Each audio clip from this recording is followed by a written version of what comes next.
Hi friends. I don't know if you can relate to this. I feel like you can, but I put books on my Kindle and then I forget that they exist. The Kindle is the place where books go to be forgotten about because they're not physically in my line of sight like all my other books.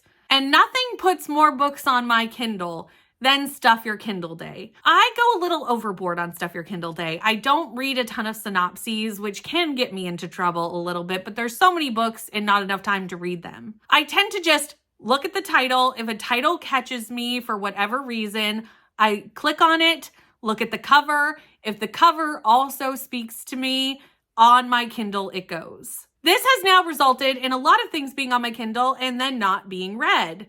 So this weekend, my patrons and I have decided to read Stuff Your Kindle Day books all weekend long. So for the next 48 hours, I am going to exclusively read Stuff Your Kindle Day books, and I'm going to bring you along with me for the ride. I wanted to go with a quick read for my first read of the weekend, so I decided to go with a book under 100 pages. I have quite a few novellas on my Kindle. So that being said, I'm going to start with Ginger Kisses. I'm going to start this tonight on sprints, and I will let you know probably just when I'm done, because there's no reason to really update you mid-book when the book is only 98 pages. So I'll check in with you probably after sprints tonight or tomorrow, whenever I finish this book.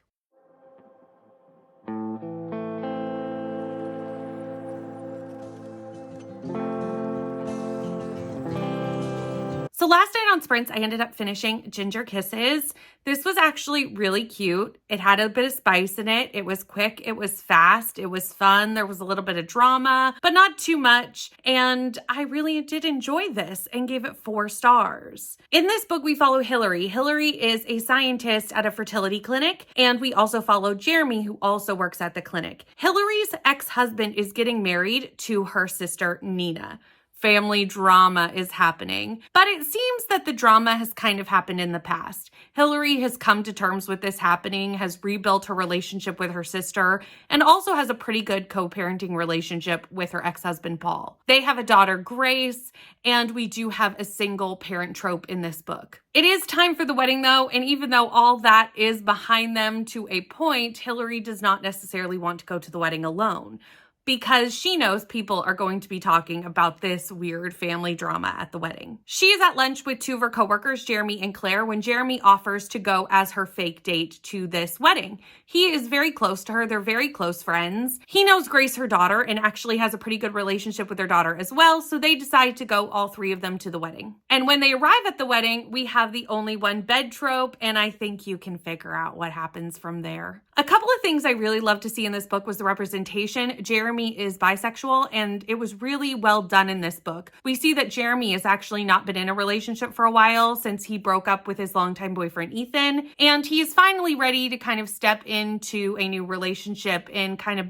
away from the casual dating thing. We also have a really strong female lead character in Hillary. Hillary says what she thinks. She stands up for herself. She has also got kind of an age gap with Jeremy, so we do have a little bit of an age gap romance. And since they work together, we do have a workplace relationship, but it's all handled fairly well. I enjoyed how they handled it. It was handled in a respectful manner. The spice was pretty good, the romance was pretty good, and all the tropes were pretty good. So that's how I got to my 4-star rating. After that, I ended up picking up another Stuff Your Kindle book, and I really wanted an audiobook since I was kind of doing my wrap up for the evening, getting ready for bed, etc. So I ended up picking up Alice in the Dagger. This is a retelling fantasy book around Alice in Wonderland. We all know I love a retelling. It had an audiobook on Everand, so here we are. I am already 24% into this book, so I can kind of tell you a little bit about it. It definitely follows the Alice in Wonderland story. We follow Alice. Alice is an assassin for a vampire, and one day meets a white rabbit who can talk, who whisks her to Wonderland. Wonderland is the land of the fairies, and when Alice arrives, she finds out that she is actually full-blooded fae. She always thought she was half, and also that she is descended from the previous king and queen of Wonderland. The Queen of Hearts has taken over, killed her family, and she went into hiding. She did not know any of this because her memory was blocked by a witch. so that she wouldn't give away herself as a young child. The rebellion has brought her back in the hopes that she can kill the Queen of Hearts and also take back her throne. And that's where I'm going to leave it there, because I feel like I've just settled into the plot and really figuring out what's going on. So I don't have a whole ton of actual thoughts at this point. I'm going to keep reading it today, but I'll check in with you as I go along. If you thought that you loved me, well, trust me, you didn't. The proof's in your lies and your toxic decisions. Temptation crept in, it didn't take much convincing. I'm not sure what love is, but I know what it isn't. Begging me to listen, say you learned your lesson. Swearing on your mother they were minor indiscretions. If you could go back, you would change it in a second. If you thought that you loved me, well, trust me, you didn't. The proof's in your lies and your toxic decisions. Temptation crept in, it didn't take much convincing. I'm not sure what love is, but I know what it isn't.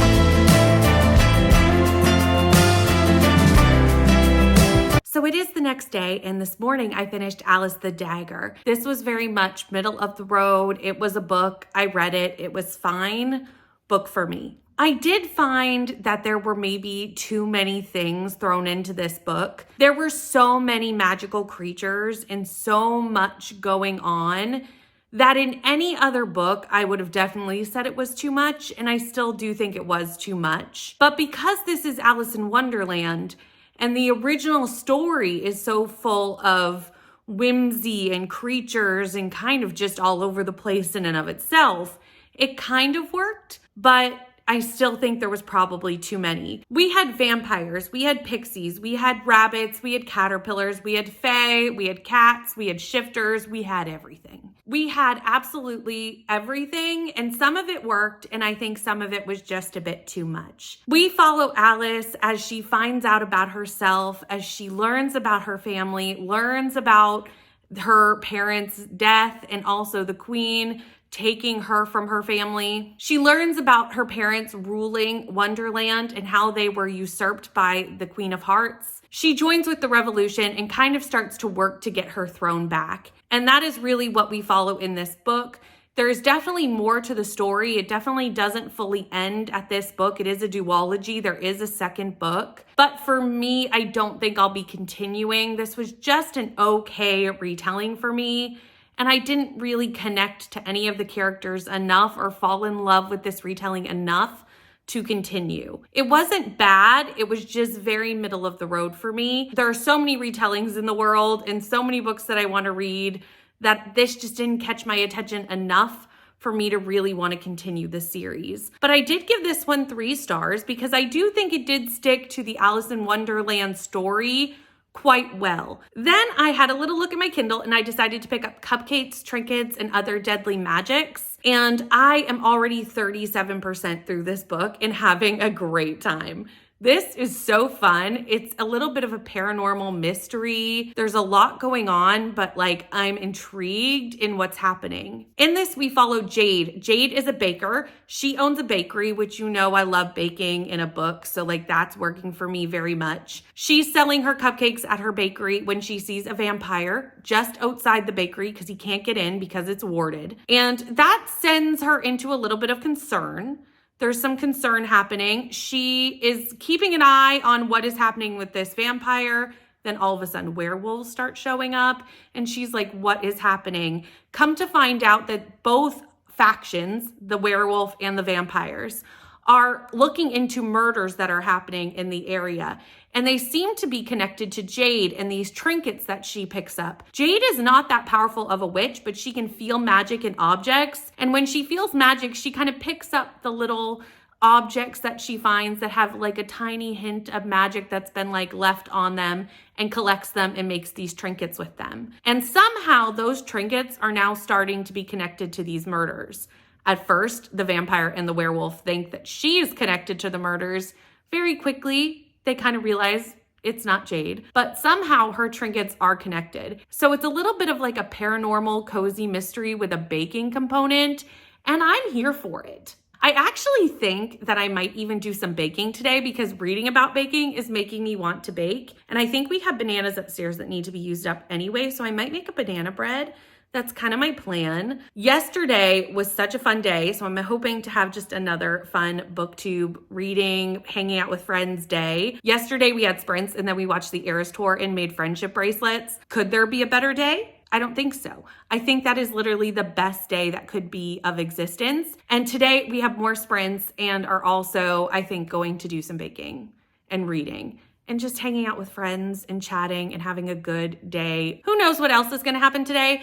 But so far, I'm having a really fun weekend reading Stuff Your Kindle Day books. We've had a 4-star, a 3-star. This is looking real good. So far, this weekend is a success. But I know what it isn't.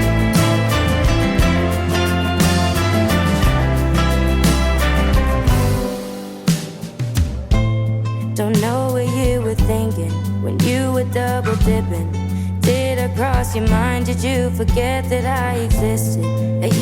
So the weekend is over, but before I finish the night, I need to update you on how today went. So I did end up finishing Cupcakes, Trinkets, and Other Deadly Magics. This paranormal cozy was really fun. I had a great time with this, and I definitely think I'm going to continue this series. I do love a cozy mystery, and I do love some fantasies, so mixing those together really worked for me. I think this is the first time I've ever read a paranormal cozy, so maybe this is something that I need to explore more because I really did enjoy it. I also do love a witchy book, so this is obviously something within my wheelhouse. That being said, I will say, the mystery was fairly obvious to me. I kind of figured that out fairly quickly. I don't mind that so much in a cozy. Cozies tend to be a little bit obvious a lot of the times anyway. So that's okay. It didn't really deter from my enjoyment of the book. I still enjoyed following Jade and following her, trying to figure out what's going on with these murders, how she's connected, and why her magic is somehow connected to these murders, and how did she get roped up in this to begin with.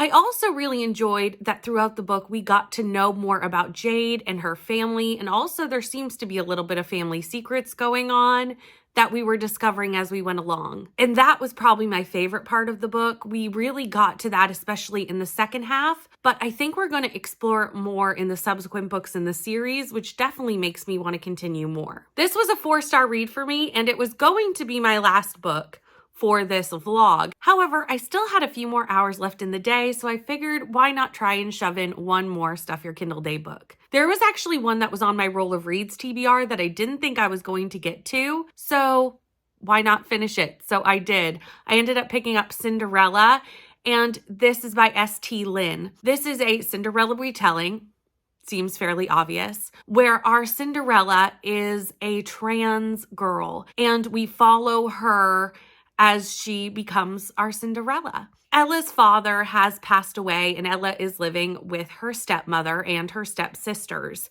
And this family is horrible. They are absolutely atrocious. Please check trigger warnings.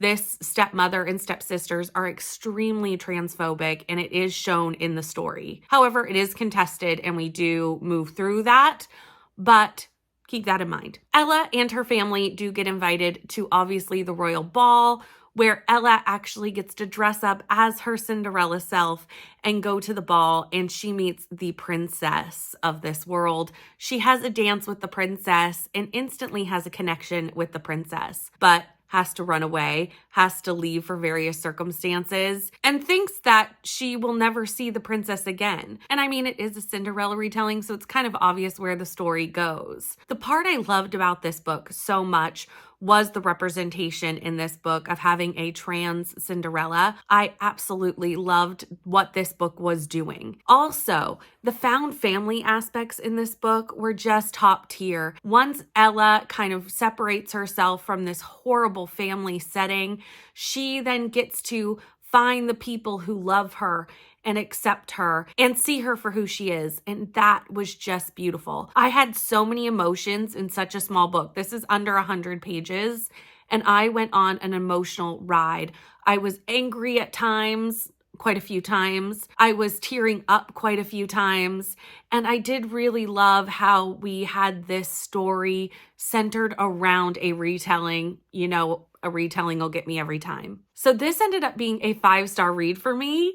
And I'm so glad I picked this up for Stuff Your Kindle Day. It has 2 more books in the series. One is a Beauty and the Beast retelling, and I think the other one is Sleeping Beauty, but don't quote me on that. I don't quite remember. I will definitely have to look into those because they are all trans retellings, and I think that's just such a fabulous thing to be seeing in literature. Anyway, that is the end of my weekend reading Stuff Your Kindle Day books. It has been such a fun weekend. It's been a very busy weekend, but I ended up getting 4 books off my Stuff Your Kindle Day TBR with varying levels of success. I mean, the lowest rating I got was a 3-star. The highest I got was a 5. So we had pretty good success this weekend, and I'm really happy to get 4 books read from Stuff Your Kindle Day. I am not doing great at reading my Stuff Your Kindle Day books, so I definitely may do more videos like this in the future because I want to read them. They sounded so good when I got them. So I'm so glad I did a whole weekend reading Stuff Your Kindle Day books. Let me know in the comments if you've read any of the books that I've read in this video, or if you got any Stuff Your Kindle Day books that you have read and have enjoyed. I'd love to know. Maybe I can see if I can add them to my Kindle Unlimited, since usually Stuff Your Kindle Day books are also on Kindle Unlimited. Thank you so much for watching. Please like, comment, and subscribe, and I'll see you in the next one. Bye.